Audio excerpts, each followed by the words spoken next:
Cette deuxième partie est un récit spectacle. Nous avons eu envie d'évoquer l'incendie de la cathédrale précédente, la cathédrale romane, incendie qui a eu lieu à la fin du XIIe siècle. Ce fut un grand désastre, mais d'une part, la relique que possédait la cathédrale a été sauvée,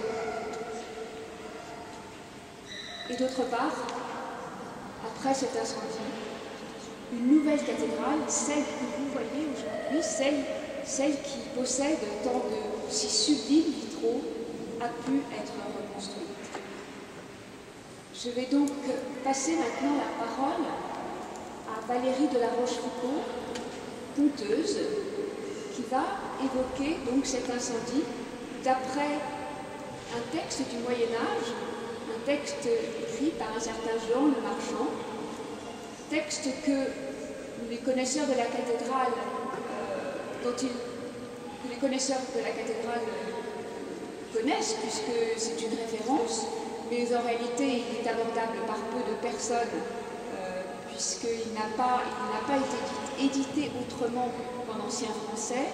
Il existait néanmoins une traduction faite par l'abbé Guy Villette en 1975, et c'est ce texte que nous avons retrouvé à la médiathèque de Chartres et qui va être la base de ce que va dire maintenant Valérie de la Rochefoucauld. Valérie de la Rochefoucauld est une conteuse, donc elle a un double cursus, puisqu'elle est à la fois elle est très attachée au patrimoine, elle a fait des études d'histoire de l'art et parallèlement elle a également fait des études d'art dramatique et elle aime beaucoup faire le lien entre patrimoine et évocation littéraire. Je vais donc maintenant lui passer la parole.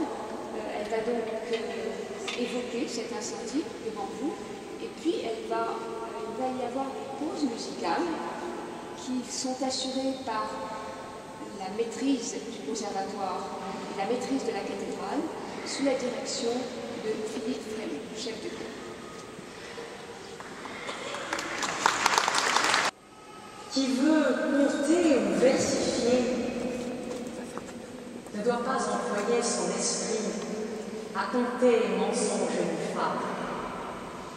Un tel esprit n'est pas profitable, mais à traiter d'une histoire vraie qui peut avoir valeur et faire profit, on doit employer son esprit et sa tête.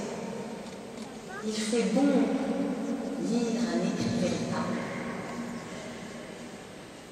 Ainsi s'exprimait Jean de Marchand en 1250, quand il a entrepris de traduire et de versifier les notes d'un anonyme qui a vu le terrible incendie.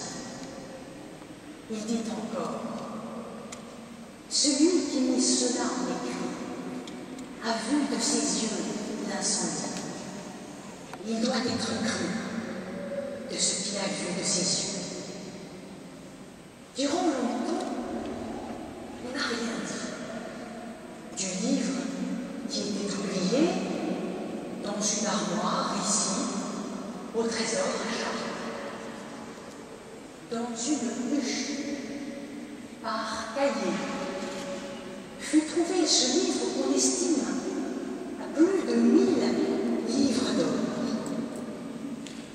Il fut trouvé, il vous faut le savoir, au temps de l'évêque Matthieu, à qui il plut que cette œuvre fut commencée, poursuivie et achevée.